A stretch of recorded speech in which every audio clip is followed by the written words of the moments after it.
Virginians just elected Jay Jones their Attorney General. Now, I want to talk about three things you probably haven't heard. First, the three words you never heard Jay Jones say. Second, how many Virginia voters got played. And third, how both Jay and those who voted for him have a Darwinian view of culture, often referred to as cancel culture. Now, for my fellow followers of Jesus, if you don't understand what the connection is between Darwin and cancel culture, this podcast is for you. Now, this is not a Democrat-Republican issue. This is a how we see God issue. How we view God determines how we view others. It determines how we treat others.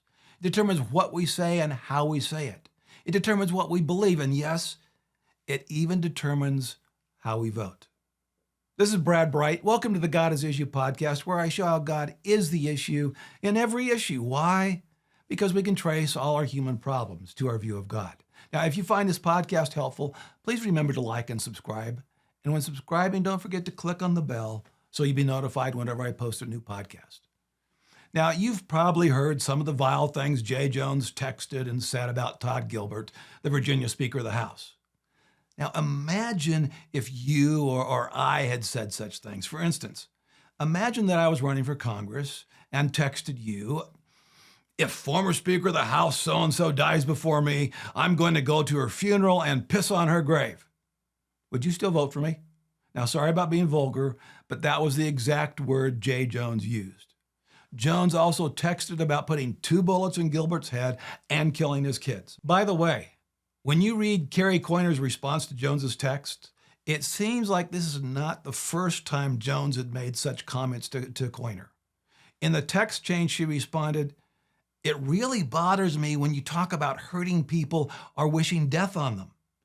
She didn't say it really bothers me that you are talking about hurting people. She said it really bothers me when you talk about hurting people. It seems like this is not the first time he's made comments like that. Now, Jay Jones seems obsessed with killing his enemies and their families, and now he's going to be Attorney General of Virginia.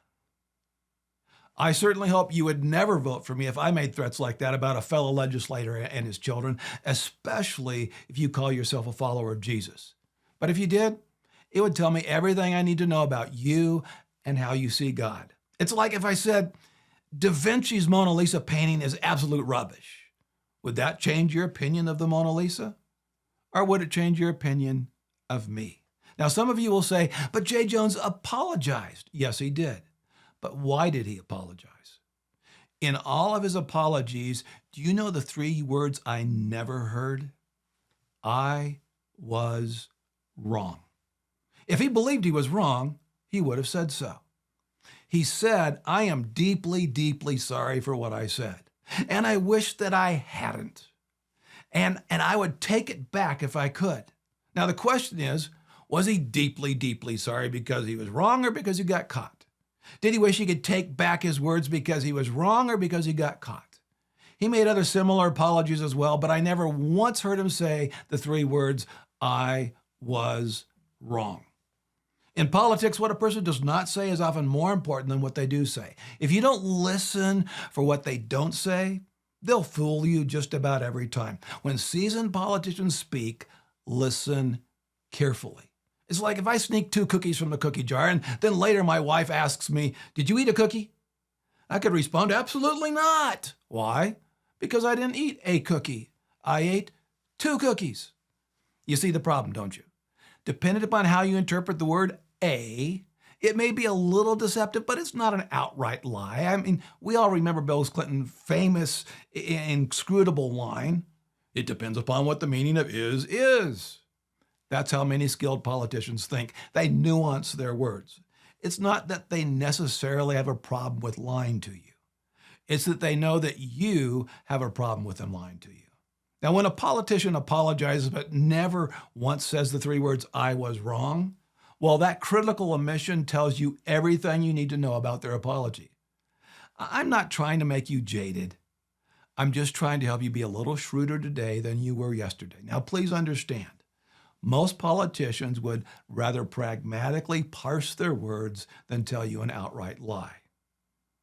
Jay Jones played a lot of Virginians. Those who believed him that he apologized, they weren't very shrewd. In fact, they were gullible. But I think the more disturbing problem is that many Virginia voters have a view of God just as broken as the man that they voted for. So let's talk about that for a moment. Jones said that he wanted to urinate on Gilbert's grave and put 2 bullets in his head and said he hoped his children would die. What does that suggest to you about how J. Jones sees God? Do you think his words reflect a view of God that is loving, just, wrathful? Or maybe his words suggest that he sees God as completely irrelevant. Do Jones's words mirror the words of Jesus, love your enemies? Or do they more closely resemble the words of Muhammad, kill the infidel? Or maybe even the Machiavellian philosophy of the end justifies the means, that God is completely irrelevant. Now, which of those three do you think best sums up Jones's view of God? Now, J. Jones is 36 years old. He grew up Catholic and still identifies as Catholic. But his words make it clear he is not a follower of Jesus. He's not even trying to love his neighbor as Jesus commanded. Now, if he believes in God, his view of God has far more in common with the Quran than the Bible. But I suspect he is far more Machiavellian than Muslim. I wonder if Jones ever asks the question, how does God feel? Or does he simply blurt out how he feels, never considering God's perspective at all? In other words, Jones may identify as Catholic, but he acts more like a functional atheist, Machiavellian, if you will. Other than maybe on Sunday mornings, I suspect he doesn't give God another thought. If he sincerely valued God's opinion, how could he have said what he said? His hate-filled text violated the core teachings of Jesus, to love your neighbor, to love your enemies, and to do unto others as you would have them do unto you. You see, Jay's generation was taught in school that God is irrelevant. Now, if you don't understand how public schools teach your children that God is irrelevant, listen to my last podcast, Would You Let a Blind Man Drive Your Car? Now, not only that, but they were also taught that survival of the fittest, not God, is the basis of life, and by implication, morality as well.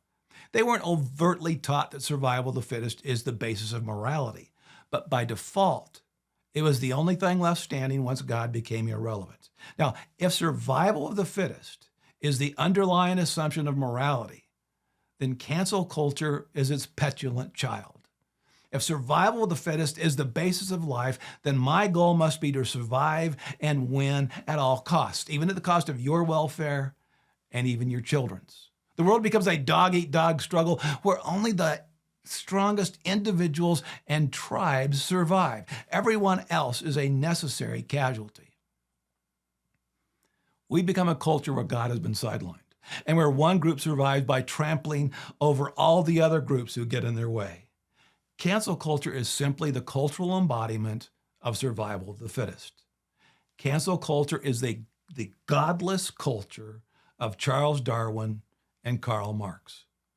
So why did so many Virginians vote for a guy who wanted to put a bullet in someone else's head? Who wanted to see someone else's children die? Because they see God as irrelevant to their daily lives, and because they believe in a cultural version of survival of the fittest, cancel culture.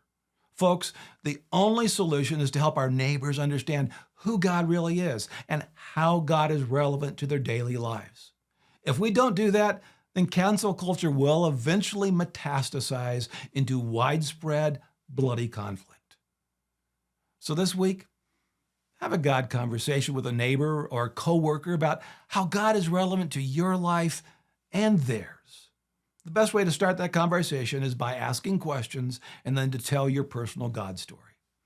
God is the issue in every issue, including the issue of Darwinian cancel culture. This is Brad Bright. Thanks for joining me today. God bless.